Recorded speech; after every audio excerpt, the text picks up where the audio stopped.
नीतिवचन अध्याय 19। जो निर्धन खराई से चलता है वह उस मूर्ख से उत्तम है जो टेढ़ी बातें बोलता है। मनुष्य का ज्ञान रहित रहना अच्छा नहीं, और जो उतावली से दौड़ता है वह चूक जाता है। मूढ़ता के कारण मनुष्य का मार्ग टेढ़ा होता है, और वह मन ही मन यहोवा से चिढ़ने लगता है। धनी के तो बहुत से मित्र हो जाते हैं, परंतु कंगाल के मित्र भी उससे अलग हो जाते हैं। झूठा साक्षी निर्दोष नहीं ठहरता, और जो झूठ बोला करता है वह न बचेगा। उदार मनुष्य को बहुत से लोग मना लेते हैं, और दानी पुरुष का मित्र सब कोई बनता है। जब निर्धन के सब भाई उससे बैर रखते हैं तो निश्चय है कि उसके मित्र उससे दूर हो जाए। वह बातें करते हुए उसका पीछा करता है, परंतु उनको नहीं पाता। जो बुद्धि प्राप्त करता वह अपने प्राण का प्रेमी ठहरता है, और जो समझ को रखे रहता है उसका कल्याण होता है। झूठा साक्षी निर्दोष नहीं ठहरता, और जो झूठ बोला करता है वह नष्ट होता है।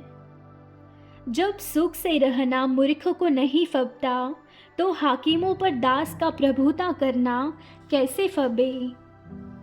जो मनुष्य बुद्धि से चलता है वह विलंब से क्रोध करता है, और अपराध को भूलना उसे शोभा देता है। राजा का क्रोध सिंह के गर्जन के समान है, परंतु उसकी प्रसन्नता घास पर की ओस के तुल्य होती है। मूर्ख पुत्र पिता के लिए विपत्ति ठहरता है, और पत्नी के झगड़े रगड़े सदा टपकने के समान हैं। घर और धन पुरखाओं के भाग से, परंतु बुद्धिमती पत्नी यहोवा ही से मिलती है। आलस से भारी नींद आ जाती है, और जो प्राणी ढिलाई से काम करता वह भूखा ही रहता है। जो आज्ञा को मानता वह अपने प्राण की रक्षा करता है, परंतु जो अपने चाल चलन के विषय में निश्चिंत रहता है वह मर जाता है। जो कंगाल पर अनुग्रह करता है वह यहोवा को उद्धार देता है, और वह अपने इस काम का प्रतिफल पाएगा। जब तक आशा है तो अपने पुत्र की ताड़ना कर, जानबूझकर उसको मार न डाल। जो बड़ा क्रोधी है उसे दंड उठाने दे, क्योंकि यदि तू उसे बचाए तो बारंबार बचाना पड़ेगा।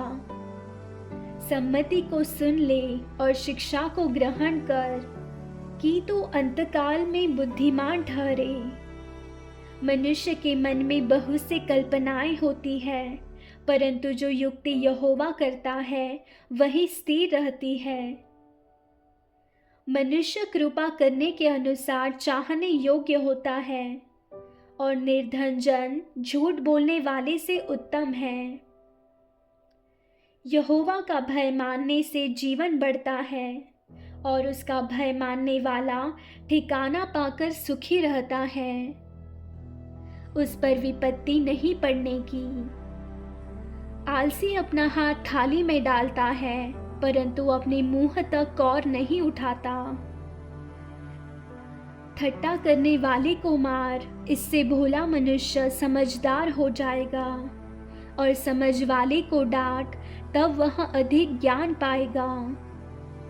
जो पुत्र अपने बाप को उजाड़ता और अपनी माँ को भगा देता है वह अपमान और लज्जा का कारण होगा। हे मेरे पुत्र, यदि तू भटकना चाहता है तो शिक्षा का सुनना छोड़ दे। अधर्मी साक्षी न्याय को थट्टों में उड़ाता है, और दुष्ट लोग अनर्थ काम निगल लेते हैं। ठट्टा करने वालों के लिए दंड ठहराया जाता है, और मूर्खों की पीठ के लिए कोड़े हैं। आमीन।